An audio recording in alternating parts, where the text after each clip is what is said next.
कभी कभी ऐसा लगता है कि आंखों के आगे दिन दहाड़े अंधेरा छा जाता है। पाँवों के नीचे की जमीन सरकने लगती है। निविड़ अंधकार में प्रकाश की कोई किरण दिखाई नहीं देती। शायद ऐसे ही क्षणों में आदमी जिंदगी की डोर झटक कर तोड़ देने पर मजबूर हो जाता होगा। कहते तो यह है कि जीने की हिम्मत हार गए हैं, आत्महत्या घोर कायरता है, पर सच तो यह है कि हिम्मत वाले ही जिंदगी को लात मार सकते हैं। डरपोक तो डर डर कर, घिसट घिसट कर, गिन गिन कर दिन काटते हैं। वो तो घर में पिस्तौल नहीं ली और ठाए गोली मार ली। हथियार के नाम पर सब्जी काटने का चाकू भर है। इससे ढंग से आलू तो कटते नहीं, जिंदगी की डोर कटेगी। दुनिया में कौन सी औरत होगी जिसने कभी न कभी मरने की ना ठानी होगी। विरले ही होती है जो सफल होती है, ज़्यादातर की तो हिम्मत ही नहीं पड़ती। बहाने बेशक यह हो कि बालक का भोला चेहरा आंखों के आगे आ गया, कुल खानदान की याद आ गई कि दाग लग जाएगा। कोशिश की और बच गए तो बड़ी किरकिरी होगी। मौत का फैसला एक क्षण का होता है। जिंदगी बीत गई, पर यह क्षण था कि हाथ से आते आते फिसल गया। ऐसा पहली बार नहीं हुआ, कई बार हुआ है।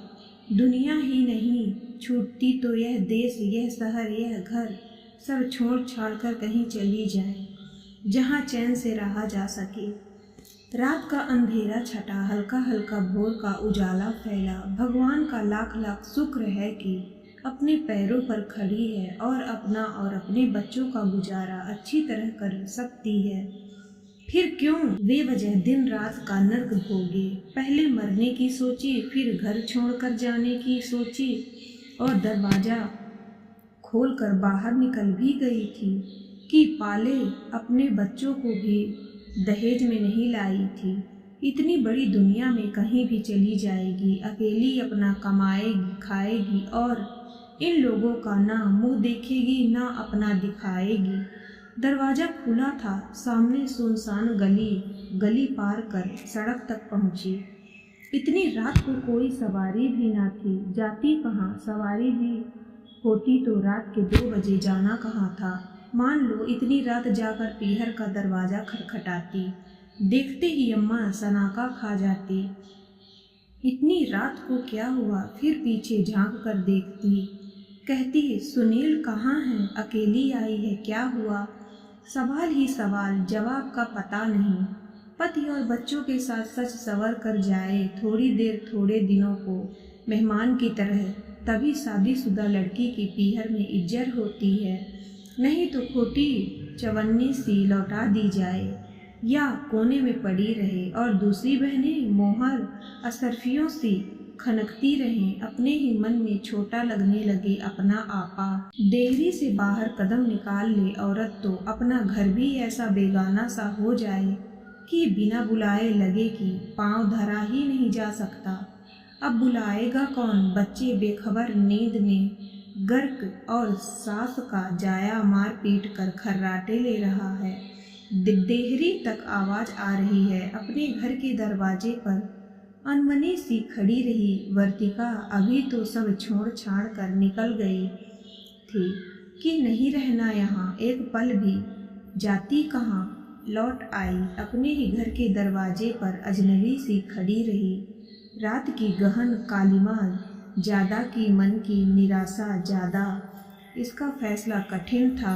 पता नहीं कितना वक्त बीता होगा। ऐसे में वक्त कितनी मुश्किल से बीतता है। लगा किसी ने अपने घर के बाहर झांक कर देख लिया तो सोचेगा वर्तिका जी आधी रात को घर के बाहर क्यों खड़ी हैं, क्या इमरजेंसी हो गई।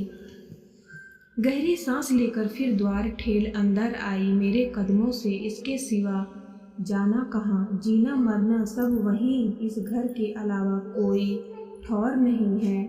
इसी को जानकर कूट पीट कर लेते हैं कि रो धोकर अपने आप चुप हो बैठेगी। 14 बरस हो गए शादी को, जिंदगी ऐसे ही रोते पीटते कटी है। अपने बेदम से शरीर को बिस्तर पर पटक कर परकटे पंछी सी फड़फड़ाती रही वर्तिका। क्या करे, कहाँ जाए, पर अब यह सब और नहीं सहना। तलाक सोचा, पर फौरन कानों को हाथ लगा लिया। नहीं नहीं, और भी तो कोई सम्मानजनक तरीका हो सकता है। अंधेरे में प्रकाश की किरण कौंधी। तबादला, हाँ यह ठीक है, तबादला करा कर किसी दूर शहर में चली जाएंगी। पति तो अपना काम छोड़कर संग जाने से रहे, बस माँ बच्चे प्रेम से जिएंगे। रास्ता मिला तो दिल को चैन आ गया। ठीक है, क्यों घुट घुट कर पिट पिट कर जिए। अभी लंच से आधा घंटा पहले का समय होगा जब वर्तिका अपने डायरेक्टर के सामने खड़ी थी। कहो, शायद कहने से पहले आंखें डबडबा आई होंगी। हाथ का कागज छोड़कर श्रीमती अग्निहोत्री ने कुर्सी से टेक लगा ली और प्यार से बोली, क्या हुआ, मेरा ट्रांसफर करा दीजिए। कहाँ? कहीं भी। यह कहीं भी कुएं में छलांग लगाने जैसा है। यह भारत देश केवल दिल्ली में नहीं बसता, कश्मीर से लेकर कन्याकुमारी तक और अंडमान लक्षद्वीप कहाँ कहाँ तक फैला पड़ा है। वर्तिका को किस कोने में जा छुपना है क्या पता। तबादले का क्या है, 2 दिन में हो जाएगा, लेकिन करोगी क्या।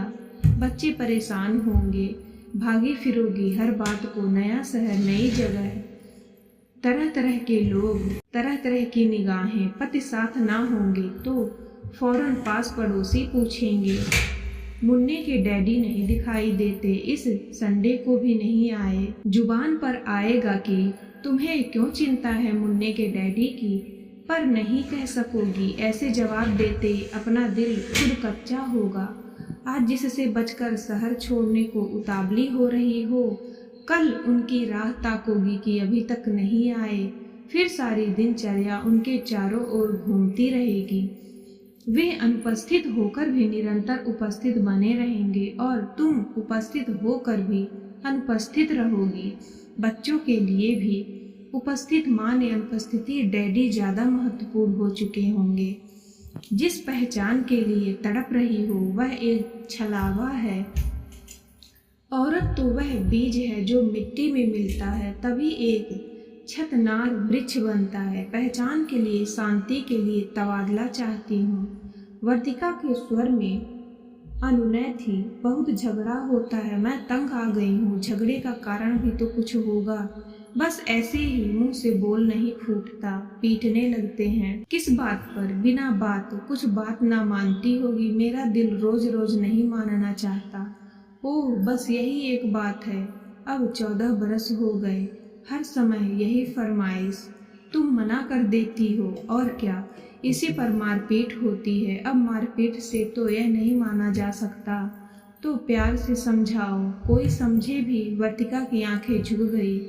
एक घर की दास्तान सामने थी। बात बात पर खींचा हुआ पति, कुढ़ी हुई बीवी, सहमे हुए बच्चे, लड़ाई झगड़े से घुटन भरा बोझिल वातावरण। ना कोई खुलकर सांस ले सके और ना हंसी होठों तक आ सके। क्या है इसके पीछे? वितृष्णा या नहीं कहने का केवल संकारगत संकोच। सही है कि 14 बरस निकट आने के लिए भी बहुत होते हैं और 14 बरस किसी दरार को खाई बनाने के लिए भी पर्याप्त होते हैं। यह प्रेम की परिणति है कि देह बल की विजय समर्पण है या अधिकार। यह ना जाना जा सकता है, ना कहा जा सकता है, ना पूछा जा सकता है। कुछ बातें हैं जो बिना कहे सुने महसूस की जा सकती हैं। ऐसे ही एक मोड़ पर रुकी खड़ी थी वर्तिका। श्रीमती अग्निहोत्री ने समझाया, हमेशा अपने बच्चों की माँ बनकर जीने के अलावा नारी को कभी कभी अपने पति की पत्नी मात्र भी बनना चाहिए। संभव हो तो प्रिया भी। प्रेम का विरला ऐसा है कि निरंतर सींचना होता है। रस सूख जाए तो पत्ता भी डाल से टूटकर गिर जाता है। उन्हें अपने उपस्थिति से अस्वस्थ होने दो, चीजें खुद ब खुद सहज हो जाएंगी। श्रीमती अग्निहोत्री के कमरे से बाहर आते हुए लगा कि चीजें इतनी बोझिल नहीं होती जितना हम उन्हें बना लेते हैं। वर्तिका को लगा कि आसमान साफ है।